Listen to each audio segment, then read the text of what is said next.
welcome back to my channel. My name is Bethany if you're new here, and I do motherhood and lifestyle videos here on my channel. I do vlogs, I do sit down videos like this and everything in between. So if you're interested in that type of content, make sure you do hit subscribe, hit that bell so you guys don't miss an upload. So yes, I am talking about the newborn stage today, and I know it's been a while since I had a newborn. My son, who is my second child, he is now 1 year old. And let me tell you, when I was pregnant with my second, I was confident that I knew what I was doing and I had it all figured out. And boy, let me tell you, I was absolutely wrong. Every single baby is different and they have different things that they like. Adding another child into the mix after having my first, that was also a challenge as well. And so today I just want to dive into some tips and tricks that I have learned along the way after having two babies that are very different from each other. And hopefully this will help you out as well as you navigate the newborn stage in your own motherhood journey. And these tips are in no particular order, but I found each and every one of them extremely helpful and things that I didn't know with my first, but figured out on my own as time went on and as I added my second child to my family. So one thing that made me super confident knowing when I had my babies was knowing the cues and also knowing baby language. Baby language is actually done by Priscilla Dunstan, and you can actually find a YouTube video on it. I'll have a link down below. But each different kind of cry that babies make means a different thing. So the neh cry means hungry. So they make a neh sound with their crying. The ow sound means sleepy. The air sound means lower gas. Heh means discomfort. And means they need to burp. So I highly recommend looking at this. If your baby does have a tongue tie, this will be a little bit more difficult for you to distinguish, but this was extremely helpful for me with both of my babies. Another thing is great is to learn the cues. So with when they're hungry and when they're tired. So some of the hungry cues is that they'll be searching for some milk and they'll kind of sway their head side to side. They'll start clicking or licking with their tongue, lip smacking, sucking, crying. Some of the sleeping cues to look out for are cooing, pulling and tugging their ears, yawning, and rubbing their face. I found these are just extremely helpful tips because it's always good to know when your baby is tired and hungry so they don't get to the stage where they're super cranky and overtired, because it can be really difficult to actually get an overtired baby to sleep, and that's hard on everybody. Another great tip that I have is to stock up on gas drops and gripe water. Gripe water is amazing for calming your baby's tummy when they have gas, and it's great for alleviating hiccups, because when newborns have hiccups, it's actually really sad because it makes them actually feel quite uncomfortable. With my second baby, my son, he had colic and reflux, so gas drops were actually extremely helpful for us for alleviating a lot of his gas pain. And also too, if you have a colic and reflux baby like my son, probiotic drops are actually really helpful. I'll actually be doing this next time that I get pregnant with my newborn, is that I'll be giving them probiotics right away because their digestive system isn't super mature when they're born, and so it's hard for them to digest certain proteins in the things that we eat if you're breastfeeding and even in formula. Of course, always ask your doctor if you're wanting to start a probiotic. I am not a doctor, I'm just a mom of two, so make sure you ask them if you're interested in doing that. Stick to using zip-up jammies. I had a lot of snap jammies with my daughter, and it took a lot longer to do diaper changes and changing them because we all know that newborns have a lot of blowouts when they're small because they're on a strictly liquid diet, and so their poop is basically liquid, and it's really easy for blowouts to happen. And so when you're changing them, you want it to be as quick as possible because babies love to be warm, they love to be snuggled in, and they get pretty cranky when they're not that way. So I found that zipper jammies were just so much easier to use. So I actually didn't have this with both of my babies, but now I'm realizing now that I had a boy, that getting a wipe warmer is actually really helpful. My son hated diaper changes. He would scream bloody murder every single time I would put a cold wipe on his bum, because with girls they don't really care too much, but with boys it's a lot more sensitive when you're putting something cold on their bum. And so I found found a wipe warmer was actually really helpful to make diaper changes that much easier and smooth for everybody.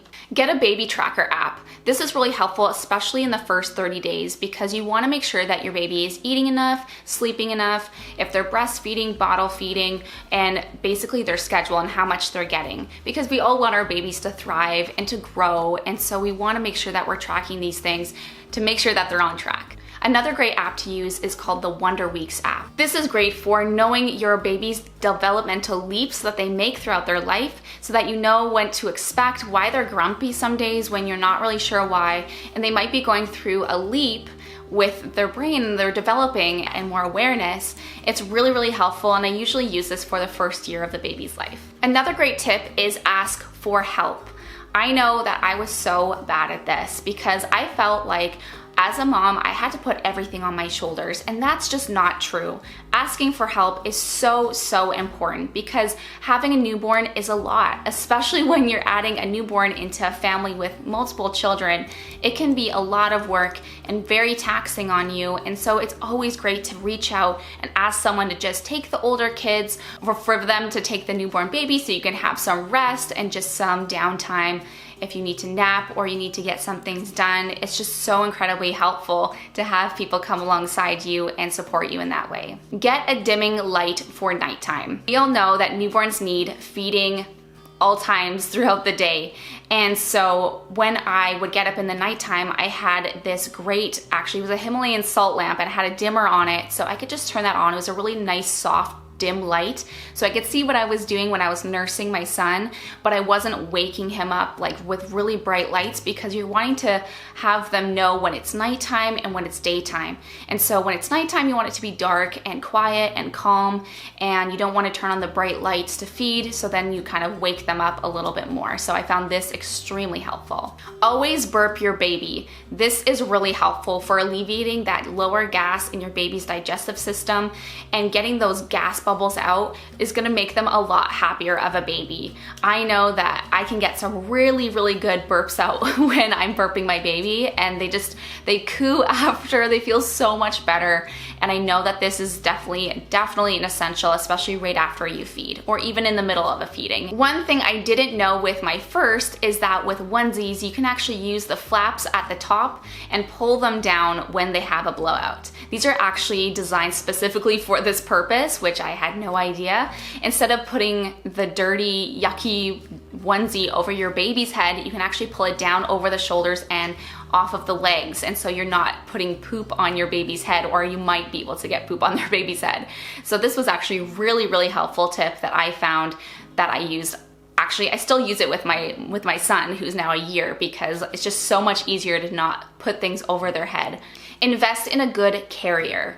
Now, my daughter loved being close to me. She loved being in the carrier. My son at the beginning, not so much, but now he truly loves being carried in the carrier. I have a bunch of different ones, and the ones that I found work the best are a baby wrap. And one that I really love that's pretty affordable and is really versatile is the Infantino 3-in-1, where you can have them on your back, on your front, facing forward or facing in. It's just a really great carrier that I've used with my second, and I found that it's been my favorite so far. Swaddle the quicker way. Now, swaddling is definitely a must when it comes to newborn babies. They love to feel tight and secure, and we always want to be mimicking the womb because that's when they feel the most happy and the most secure. So the one thing that I found extremely helpful for both of my babies is getting a Velcro swaddle. You can actually pull them in there pretty tight, and it feels nice and snug, and they actually can't break out as easy as if you were just using a swaddle blanket. Whatever you do prefer, but swaddling is definitely a must, and these Velcro swaddles helped me so much, and they were so easy to use. Use white noise. So in the womb, it's actually pretty loud. It's actually the same amount of sound if you're mowing the lawn. It's like a lawnmower, that's how loud it is. And so white noise is great to mimic the womb and just, again, calms your baby down. I have loved the ROM portable white noise machine. I would actually take it out of the house with my son since he was colicky. He was a pretty fussy baby. And so I would actually just put it in his car seat when we'd go to the store and when we're in the car, and it would help him so much. It was unbelievable. I would put it on and he would calm down almost immediately. I mean, sometimes he would cry his head off, but that's pretty normal. Don't overlook the pacifier. Now, using a soother as here in Canada, we call them a soother, but using a pacifier can be really, really helpful, especially if you're breastfeeding. Now with both of my babies, I introduced it to them right away, and I didn't find that I had any nipple confusion, to be honest with you. But if you're concerned about that, definitely ask your doctor or someone that you trust if that is something that you want to do. I find once you're only nursing for comfort, you kind of know when this happens, when your baby is just always wanting to be on the breast, when they're not actually drinking, but they're just sucking to suck. This is a really great tool that you can use, so maybe you can get a little bit more sleep. Newborn pictures are best from 4 to 12 days old. And newborns actually get a little bit more fussy around 2 weeks of age, so this is perfect timing for you to get your newborn shoot done. And you basically want your baby to be sleeping the entire time, as it makes it a lot more enjoyable for everybody and a little bit less stressful for you. And they're still tiny enough to make it seem like they're just fresh, which they basically are.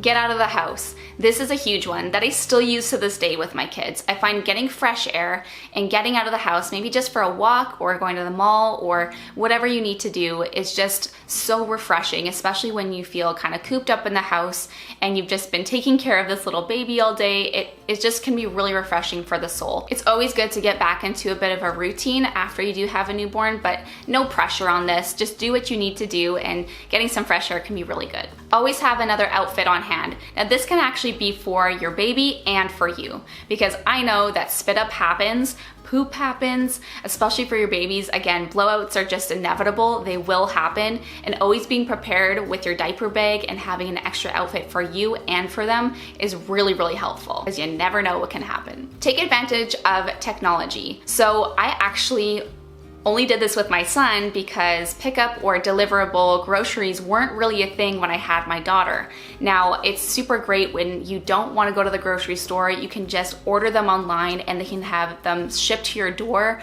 or you can go to the grocery store and actually just pick them up and stay in your car, which can be amazing, especially if you have a C-section like I did with both of my kids.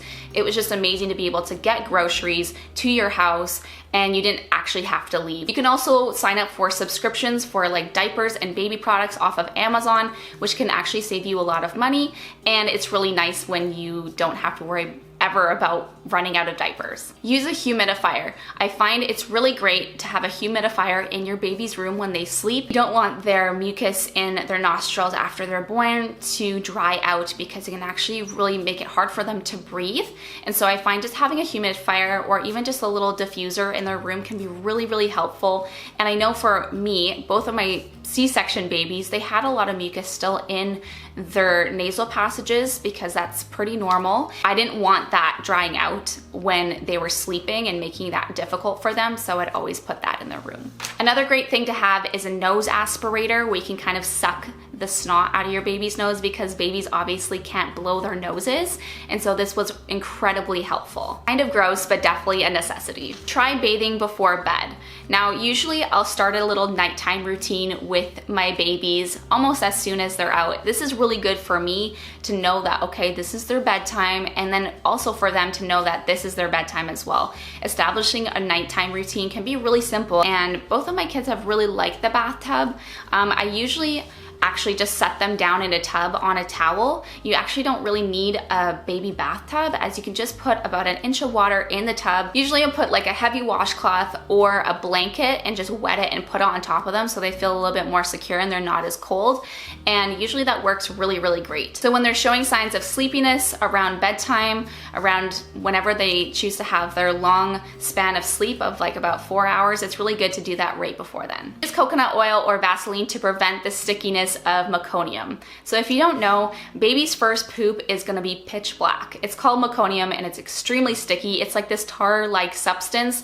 And what I did with both of my babies is that I actually put Vaseline on their bums, and so it didn't stick to their skin, because it can be really difficult to get off of their bum. And then also I would put coconut oil on their bum after, and so it wouldn't stick. But of course your baby's poops are gonna change, and they're gonna change into being breastfed or formula-fed poop, which is definitely different. And so I highly recommend investing in a good diaper cream, and this has been really great, especially for my son who has had a bit more diaper rash than my daughter did. And if you don't want to use your fingers applying diaper cream, you can use a baby bum brush. I don't have this, but I would have loved to have this with both of my kids, just because you don't have to use your fingers and washing your hands all the time after you do this. And it's just a lot simpler with putting this in the dishwasher instead of always washing your hands. Invest in a baby sleep course. Oh, I didn't do this with both of my kids, but I highly recommend following the account Taking Care of Babies. They offer some really amazing newborn sleep classes that can give you the sleep that you need, and you can understand your baby's sleep a lot better. And I know that this is definitely a want for every single mom or parent who has a newborn, and this can be incredibly helpful for you as your baby grows and develops, and possibly having another sleep class when they get a little bit older. I never took these courses, but I've heard so many good things about them, and I highly, highly recommend them. And my last tip on my list is learn what your baby likes and stick with it. Most of these things you'll actually discover by accident or on your own, but just keep trying different things. And if you see that your baby likes certain things, stick with it, because every baby is different. They all have different preferences and likes. Maybe they like a little bit different sounds on the sound machine than your other baby did. Maybe they like bath time and maybe they don't, but make sure you are sticking with certain things that they do love so that they feel a lot more happier and you feel a lot happier as well.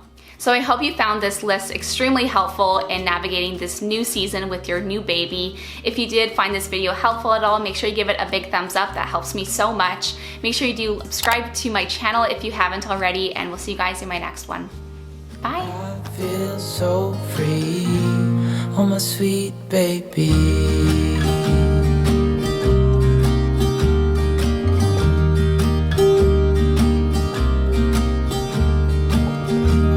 I was never the one to give up the ghost. No, I was so stuck, I kept on playing my part.